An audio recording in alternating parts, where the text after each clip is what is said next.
महाराज जी, क्या हम अशुद्धि अवस्था में राधा कृपा कटाक्ष स्तोत्र का फोटो कॉपी करवा के पढ़ सकते हैं या नहीं? उससे याद हो गया हो तो आप चिंतन ऐसे कर सकते हैं, वगैरह ग्रंथ लेकर पढ़ना निषेध है। तो 3 दिन अपवित्र दशा में भगवत चिंतन कर सकती है, जो पाठ याद है उसको सुमिरन कर सकती है। माला लेना, ठाकुर सेवा करना, रसोई बनाना, ग्रंथ पढ़ना, ये गृहस्थ धर्म में जो माता बहनें 3 दिन अपवित्र रहती हैं, नहीं करना चाहिए।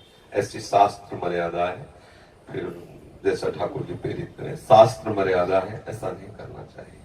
महाराज जी, जब हम अशुद्ध हैं और भगवान इतने शुद्ध हैं, उनको कोई चीज अशुद्ध नहीं कर सकती, तो फिर हमारी आप अपने आपे को भूल जाओ फिर कैसे खास। हाँ, बस यही तो बात, इसीलिए तो कह रहे हैं नियम से चलोगी तो भूल जाओगी।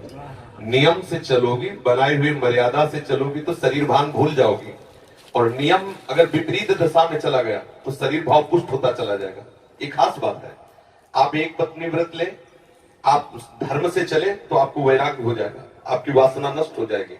दवा अगर नियम से खाओगे ना, रोग नष्ट हो जाएगा। और आप व्यभिचार करें, चाहे जितना करते चले जाए, आपकी वासना बढ़ती चली जाएगी, आपकी गंदगी बढ़ती चली जाएगी। ये नियम है वही चेष्टा। लेकिन एक पत्नी व्रत ले, धर्म पूर्वक चले तो आपको वैराग्य हो जाएगा। कितने ऐसे गृहस्थ हैं जो वैरागी हैं, पति पत्नी दोनों घर में रहते हुए भी ब्रह्मचर्य हैं।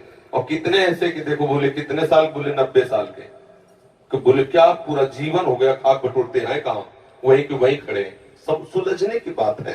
तो इसलिए हम पहले शास्त्र आज्ञा पालन करें तो परम पवित्र प्रभु हैं और हम उनके परम पवित्र अंश हैं, ये बात समझ में आ जाएगी। और जो शरीर अपवित्र है उससे हमारा राग खत्म हो जाएगा। अभी शरीर अपवित्र है, शरीर अपवित्र है तो हमारा भाव भी अपवित्र है, क्योंकि हम शरीर से युक्त हैं। आप कभी ये मानती हो कि मेरा शरीर अपवित्र हुआ? मैं नहीं। उस समय यही रहता है कि मैं अपवित्र हूं, रहता है ना। मैं जैसे हम शौचालय से निकले तो हम ये नहीं मानेंगे कि मैं आत्मस्वरूप हूं, मेरा शरीर अपवित्र है लेकिन मैं पवित्र हूं। अगर शरीर का स्मरण आ रहा है तो अभी आप शरीर भाव में हैं। और जिन महापुरुषों का छूट गया तो आगे पड़े रहते हैं अवधूत स्थिति में, भगवान उनके साथ खेलते रहते हैं। उस स्थिति तक पहुंचने के लिए हमें तर्क छोड़कर शास्त्र आज्ञा पालन करना पड़ेगा। शास्त्र की कृपा से, गुरु आज्ञा की कृपा से वो स्थिति आ जाती है।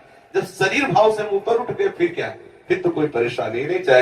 चाहे लघु शंका की पड़े हो, चाहे शौच के पड़े हो, शरीर अपवित्र है लेकिन वो परम पवित्र प्रभु में रमण कर रहा है। अभी हमारी दशा ऐसी नहीं है। हमारा शरीर हमें मैं करके दिखाई दे रहा है, नहीं दिखाई दे रहा। शरीर की भूख मेरी भूख, शरीर की मांग मेरी मांग, शरीर का कष्ट मेरा कष्ट आ रहा है ना। बस इस राग से छूटने के लिए शरीर को सिद्धांत में बांध दो। तस्मात् शास्त्रम प्रमाणम ते कार्या कार्यो विरुद्ध, क्या करना है क्या नहीं करना, इस शास्त्र के अनुसार चलो तो शरीर का राग खत्म हो जाएगा। इसका परिणाम होगा शरीर से राग खत्म हो जाएगा। आप पवित्र रहिए तो आपको शरीर से वैराग्य हो जाएगा।